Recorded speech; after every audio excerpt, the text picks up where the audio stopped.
We're Haven City Church, a spiritual community that loves Jesus, preaches the gospel, and lives like missionaries in our everyday lives.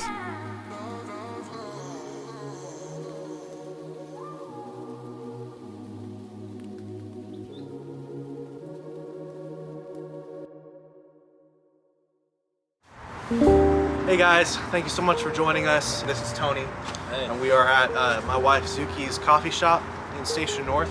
Tony, what are we going to talk about today? Today we're going to talk about community, healthy and unhealthy community. The importance, yes. So probably some of you guys have experienced different types of community in your life. There's community in the church, community in the workplace. Some people have really awesome experiences of community, and some people have some really negative experiences. So we're just going to talk about that. Hopefully you guys glean some wisdom from the words of Mr. Tony here. Thank you so much for watching.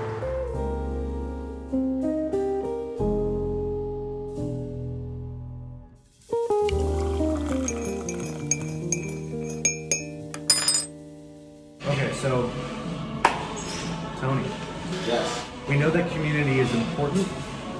Every time we go to church, we're aware that we're in some sort of community, but we're not always experiencing the goodness of community. Sometimes there's fights, sometimes there's toxic people, there's difficult things that exist in addition to community. And we understand that it's important, we understand that it's in God's plan, but sometimes when we're entering into a new community, there's a difficulty in connecting with the people who are already in that community, and it's hard for us to import ourselves into that setting. So why is that happening? That's interesting. So if you go back to the very beginning, when God created people, he said it's not good for man to be alone. So God had a plan for man to be in community. He said, be fruitful and multiply. We know that, like you said. Now what happened was there was a lack of leadership from the person who was called to be in front of the community. And so that lack of leadership, Adam, led to somebody who wasn't supposed to be leading, stepping up, Eve. And then she falls into temptation. They sin, they disobey God. That breaks their relationship with God. From that broken relationship, you see shame. The first thing they do is they try to cover their nakedness. And it says they were once naked and unashamed. And then when they realize they were naked, they try to put clothes over themselves. And we try to cover our insecurities and our brokenness as we go into community. And they're doing the same thing. So there's a lack of intimacy. And then after that, you see them placing the blame game on one another. Nobody's taking responsibility, right? And so when God says, hey, what happened? Why are you guys hiding? They point to one another, and the woman points to the animal. And then after that, you see that birth disorder, right? The next scene, Genesis 4, we see their sons, and we see somebody trying to do their best, and then we see somebody who's jealous. There's jealous, there's envy, and hatred ultimately, and then it results in murder. And sometimes we get jealous and insecure, and we get envious of one another, and that just splinters our ability to enjoy everything that God created the community to be for us. So when we enter into like a college ministry, or when we enter into like a youth group for a kid, or like a new church, we're experiencing like this resistance. Yeah. Every time that we go and try to put ourselves into a new setting, and it's because we're hiding our insecurities from the people who are already in that community, and they're doing the same for us. Yeah. They're keeping those insecurities away. The insecurities, the fears, all those things. And so people resist that, and that births disorder, and that's a result, you're saying, of the fall in Genesis 3. Yes. Right? That makes sense. I think I've experienced disorder when probably in high school was the best example. So I was homeschooled until I was 15, and it was such a culture shock. I'll never forget, I wasn't used to the bell system, I wasn't used to lockers, I wasn't used to running around and talking to other kids as often as, like I had been in homeschool groups and stuff before, but there was this resistance in culture. There was an established culture within that school that like these are the things you're allowed to talk about, these are the clothes you're allowed to wear, these are all of the, this is the like agreed upon atmosphere, and everyone in the school had already decided those things without ever physically saying it. And so I was imported into that setting, completely unaware of all the rules, the unspoken rules, and I found myself deeply insecure, and like, those first 3 weeks, I was like, I don't want any part of this. This is so stressful. But over time, like as I learned what the rules were, what I wasn't allowed to do, it became easier and easier to adapt into that setting.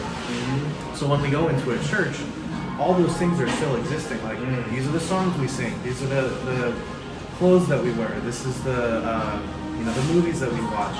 And regardless of each person's personal conviction, it's so difficult to go into this new setting.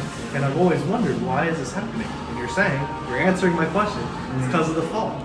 It's because in Genesis 3, or in Genesis 1 through 2, up to chapter 3, Adam was supposed to be leading, and then in Genesis chapter 3, the fall of man occurs, and disorder is birthed into the world. Have you ever experienced a similar scenario where you try to go into a new setting, and then you put yourself into a new setting, and then it's like difficult for you to adapt to that culture? Have you ever been in a situation like that? Yeah, I think when I was in college, there was a large fraternity and sorority culture, and I just wasn't a frat guy. I ended up becoming friends with a lot of them, but I was never actually a frat guy. And some of their traditions, some of the things that they would do on a regular, whether it be in the classroom or on the weekends, I just didn't connect well with them. They were a little bit looser, wild. They had a very not tribalistic all the way, but there was this definite sense of this is us, this is our tribe, and then there's them over there. And even when I became friends with different people from different fraternities, it felt like I was in this like, okay, are you with them or are you with us? And it was just like, why can't we all just hang out? And I saw that, and it was tough for me. It was tough for me to adjust and learn how to navigate through that culture of, okay, this is who they are, this is their traditions, trying to learn how to relate to these people, and then wanting to hang out with this person, but I got to follow some rules on how to connect with them so I don't offend them, and it was too much for me.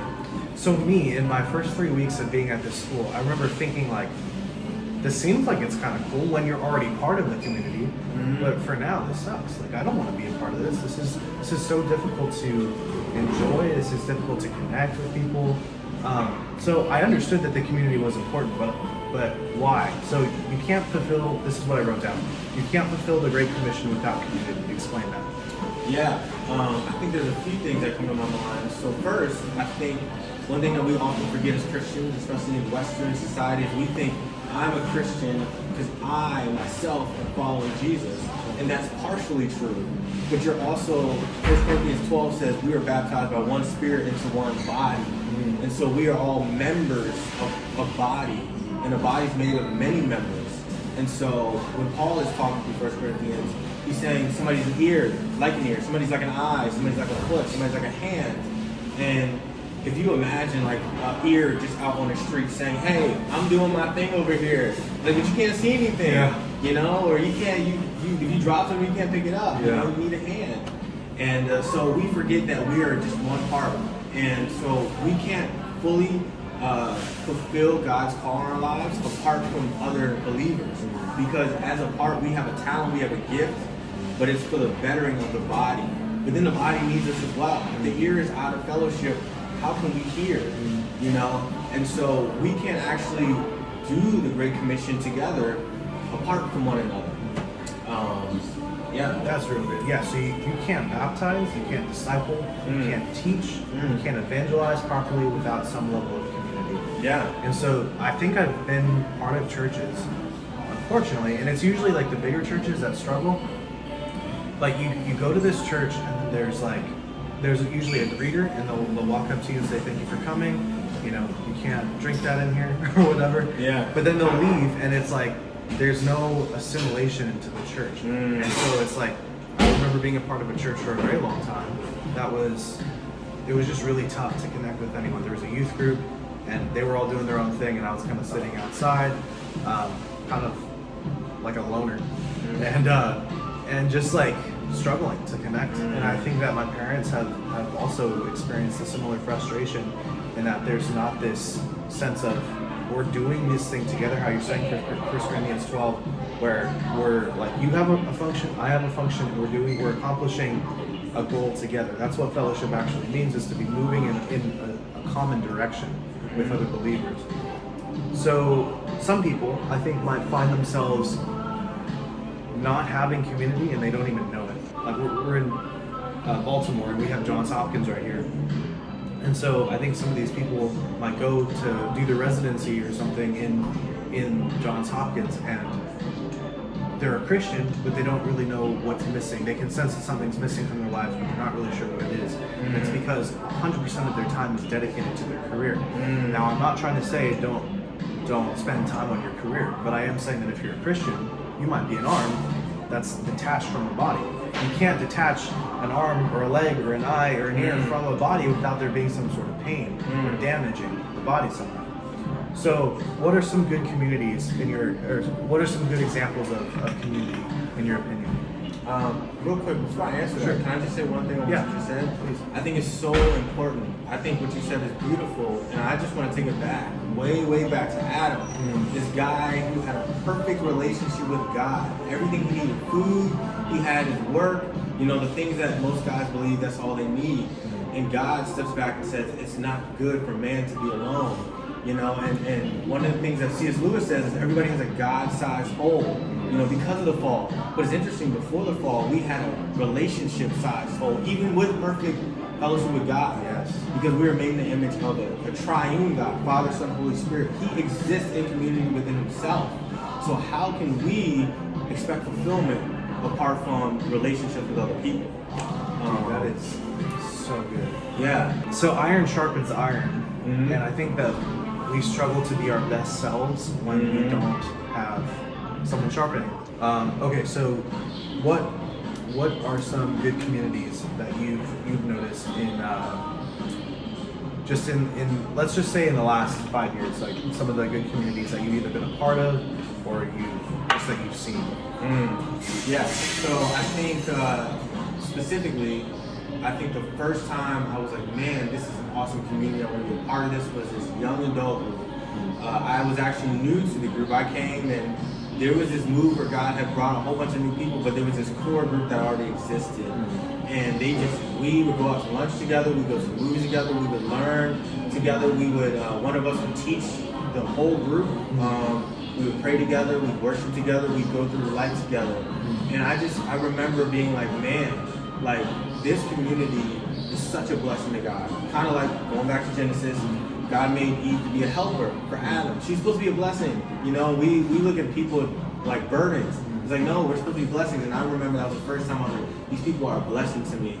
I know that. I know just family. I grew up in an awesome family. I just don't think I appreciated my family as much until I got older.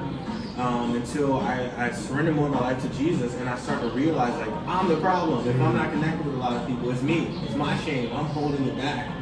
And so, more recently, I've just had a heart for my nuclear family, or my immediate family, rather. My parents, my sister just got married, so her husband, my nieces, and then my wife and I, we get together often. Like, once a month, we have a meal together, we play games together, we laugh, we talk. And then I can't forget my church family, like now, Haven City. Man, we, just like the original Young Adult Group, we learn together, we go to church together, we're hearing the word together, we're worshiping together, we're praying together. We went to the mall last week, and we had lunch, we're going bowling in March. But on top of that, we're pursuing God together. There's a lot of ministry happening at the Compassion Center. I think it was 2 weeks ago, Derek and I are having this serious theological debate, right? But then this guy comes in and he's saying these crazy things about Jesus, right? And things I don't want to repeat. And instantly we're like, look, and we're standing next to each other dude, and we're preaching the gospel together, and that's brotherhood. We're sharpening one another, and then we're going out and we're evangelizing together. There's a lot of lost people that come through there. Derek is sharing the gospel. We're having a midweek Bible study in there. Adolfo's having a Spanish-speaking Bible study upstairs. And so this is an awesome community as well, because it's like a family, but it's the ministry, it's the church. It's a great community. Yeah. I think that just going off script here a little bit. I think I was definitely in that same position where I didn't realize the value of my immediate family until I came out here. So a little bit of my story is I got married. So I was living with my parents, And I met Zuki while I was working at In-N-Out, while I was at the School of Worship, and we started dating, and then we got married, and immediately moving out of our parents' house, we went to Baltimore. And so there was like almost zero transition, moving out of my parents' house and her moving out of her parents' house to coming out here. And so it was all there, and then it was all stripped away immediately. So it was like relegated to Zoom or FaceTime. And so I didn't realize really the value of having like people who know you really, really well. What's the verse that says there's a friend that sticks closer than a brother? Proverbs Ecclesiastes. Yeah. I think that like specifically in the church community can be some of the sweetest times of your life, but it can also, if it's a negative community, it can be some of the most painful times. Yeah, you know what? I just want to say two things. First, I just wanted to affirm what you said. Sometimes there's an ideal of what the church should be, right? And like this healthy community that's pumping out disciples, just godly people just glowing, right? And just like loving one another selflessly. But in reality, the church can be sometimes that setting can be one of the most toxic settings. Toxic leadership, toxic followers, group thinking, traditionalism, legalism, or the opposite, just do what you want, Jesus will forgive you, and you got people who are literally destroying themselves because they think that grace equals freedom to sin, and it's not. What did Paul say? Should we go on sinning so that grace can abound? Never, right? So I think just to affirm that, like just because we're in a church setting doesn't mean it's healthy, but I think a good community is one that strives towards, we look at the scripture and we see what does God say about community. We're striving, we're imperfect. Nobody will ever get it done perfectly. That's waiting for us in heaven. But we're striving there. And in the meantime, something to ask ourselves is, and a lot of people are like, okay, you know, I see some benefits, I see some negatives of what's going on in my community. How can I know if I'm in a good community? I would ask, when you think about the lifestyle you're living, right? The people you're around, the things you guys do, the things they encourage, the things you see them doing, is it making you a better person? Do you enjoy who you're becoming? Or are you constantly in the back of your mind thinking, one day I need to change this, right? Is this leading to life or death, right? I think that's a good way to assess, am I in a healthy community or not? I think every relationship either draws you closer to God or not, further away. And it could be a romantic relationship, it could be a parent, it could be a brother, it could be a coworker. But I think that if you're a Christian and you can analyze and see that there are relationships in your life that are drawing you further away from the church and from the Lord, probably something to consider, just consider ending those relationships or getting out of those relationships, because they're not pulling you closer to where you want to be. And the Bible says that bad company corrupts good character. And so I think you just got to be careful like who's in your life, you know, because they're either going to pull you closer to God or not. It's just interesting. When you say that, I think it's this tight balance between the people. Just to add to that, because I found like a lot of, especially good-meaning Christians, get dragged down because they're trying to save somebody. And we have to realize we can't save somebody. One of the best things, most freeing things I learned is one, I can't save anybody. But two, discipleship happens best in community. If we got this guy who needs extra grace, maybe he's recovering, and maybe he needs people around him to constantly encourage him, it's going to drain me to do that. And so maybe bring him in and connect him with 3 or 4 people and let us each spend time with him instead of me trying to be his parent, you know? So just be mindful of like, are we trying to save somebody or are we inviting them on this journey with us? Because we can't save anybody. Ultimately, Jesus can only save, but we can invite them along and then also invite other people in on that. Yeah, I was having a conversation with a gentleman last week, and he was just saying that there's this girl that he has liked, I think, like his whole life. And he is like a past with drugs, but he's gotten clean, and she hasn't. And so she's been just struggling with this addiction to drugs. And so he's constantly coming to her and just saying like, hey, you know, you gotta get yourself into a program or something. get your eyes back on God. And he says every time that he does that, she draws him, she sucks him right back in. Yeah. And so he's like had to get himself out, and every time he gets out, he's able to get clean again. But then the second that he goes back, so he's just kind of had to say like, she's on her own. Like I'm praying for her, and I really want the best for her. I want her to surrender to the Lord, but until that point, I just can't put myself in that situation. And it's really painful for him. I could see he was really hurt. You know, I think he like teared up because he really cares about this girl. But he's like, that's something I gotta give up. And I think he had identified her as kind of an idol in his life. But yeah, it's painful to give someone to God and just release something or someone to the Lord. It can be really painful, but if it's keeping you from God, you gotta do it. You know? Yeah. Thank you. Yeah. Thank you. Well, there you have it. Guys, we thank you so much for just tuning in and making it to the end. Please reach out if you have any questions to Haven City Church. There's our Facebook page, facebook.com/Haven City Church. You can reach out to us there and we'd be happy to answer any questions. If you guys are in Baltimore and you're local, our church we're meeting in person right now at 710 South Ann Street. And if you guys are maybe finding yourself in a place where you need community or you're looking for community, we might be able to offer a little bit of fellowship to you guys. So God bless you guys. Grace and peace.